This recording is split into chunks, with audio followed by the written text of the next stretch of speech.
In this trading video, we're going to be talking about seller finance contracts. The big question is, should you be drafting these contracts up or should a real estate attorney be drafting these up? We're going to talk about the pros and the cons, so let's jump right in. All right, question from Ed. What actual paperwork or contract do you take to the attorney to close a wrap or a seller finance?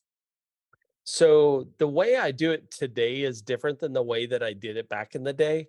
So today, what I'll do, there's a couple of ways you could do this actually. I'm gonna give you both ways that this is how I do it.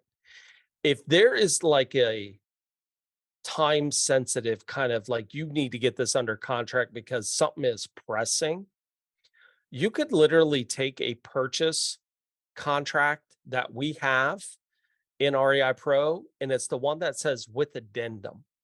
And in the addendum, I could actually specify the terms of this particular seller finance. It's not it's 2 pages. It's like there's not hardly any information, but if I have to quickly get it under contract to secure my interest in the deal, I could do that. I don't like to do that, but you can do that. Today, I literally have the attorney draw it up right away and literally send it over because there's so many things. You want to protect yourself. You also want to protect the seller. Because if you ever create, sometimes, especially seller financing, more of a one-sided contract, and something went crazy wrong, you're not going to look good in front of a judge. So have the attorney just draw it up real quick. It's generally going to be the same type of arrangement. I mean, it's very rare that you would put in odd things in a deal. So most of them will be very similar.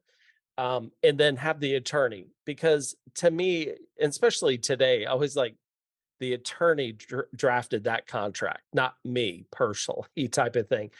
I think I just feel better having somebody that I use on my power team that drafts these up.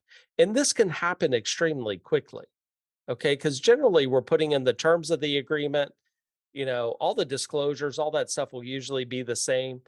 But you're putting the seller's name, the address, the price, and all that stuff, the terms of it. That's what really is going to change, unless there's something specific you negotiated with the seller that's going to happen with this deal, or something is included extra with this particular property where maybe another property, something wasn't included, like a portable outdoor shed, as an example. So I like to use the attorney. Bobby, I know you've done some seller financing. How are you doing it? Yeah, man. I tell you, I do the addendum on the purchase and sale contract, like you said. At once, so there's 2 questions in the chat where they talk about, the seller financing piece. And what I find is the same thing you teach all the time is that if you can present multiple offers for the situation, they can pick and choose the one that makes sense. If someone says that they prefer to have more money, sometimes a cash offer doesn't work, so we do a seller finance. Once you understand that whole mentality is that the seller picks the purchase price, you pick the terms. If they pick the terms, you pick the purchase price kind of thing, that works. And once you have the terms figured out, all you got to do is get the terms to the attorney. They'll create the documents that's needed to close. Yeah, one thing that I really have learned the information. Yeah. is it's not your job. Right. Your job, if I were to sum up real estate investing over all these years, your job is to, number one, find the deal, be really good at talking with the owner and presenting, like you said, multiple offers and getting it under contract. Yeah. My job is not to figure out, is this disclosure go in this agreement or not? That's not my job. Right. We're real estate investors. We're not attorneys. Right. So, and I think that's another big thing that even if you go back to what Bobby was saying earlier about, that's why you have a power team of people. Right. Let them do their job because, although it costs you a little bit of money to do that, I'd rather your time is way more valuable than, and I know when you get started, you have all the time, you don't know anyone, But at the end of the day, that's what they're there for, especially with seller financing. Yeah. Yeah. I've done them, and I do every single one I've done through the attorney. There's just too much paperwork, It's too easy. especially It's with a too wrap and, easy to have them do it. and then once you pay if you pay the loan off, but you still got it seller finance back out, then they want to record that lien was taken care of. So yeah, having that attorney look over your shoulder is the best way to go on that. Yeah. So the house that I live in, let me tell you a funny personal story. So the house I live in, I seller financed. Okay. And I asked the owner, hey, do you want me to draft up the agreement? He's like, no, I'll have my attorney draft up the agreement, right? His attorney drafts up the agreement and he sends it over to me, and it's 3 pages total long. There's no like paragraph that says, if you fail to make a payment, we could potentially, nothing.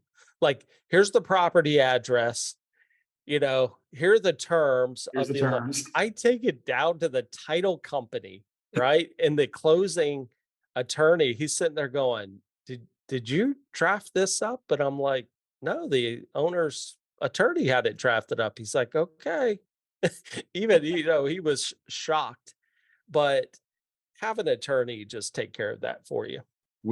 I'll share a story. We actually just bought a personal house, and this was through the South Carolina Wildlife Federation. And we wanted to purchase the land that surrounded the house. So I asked them if they'd be willing to seller finance it. And they said, well, if you buy the house, we'll seller finance the land.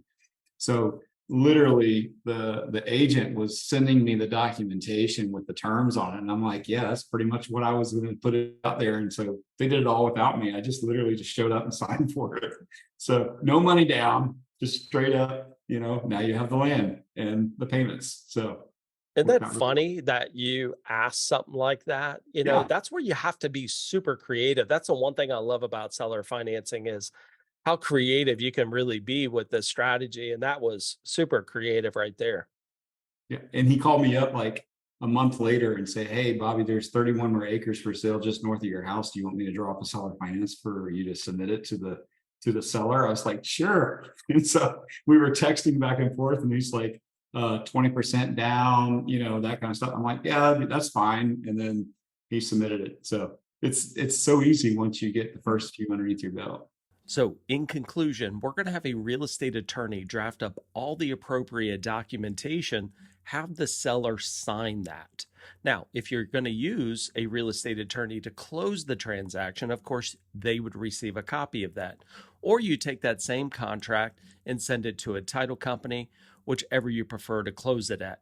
Generally speaking, I personally like to close all seller finance deals with a closing real estate attorney. They're just more aware of what's going on. So I hope this training video helped. Be sure to like and subscribe, and we'll see you on the next one.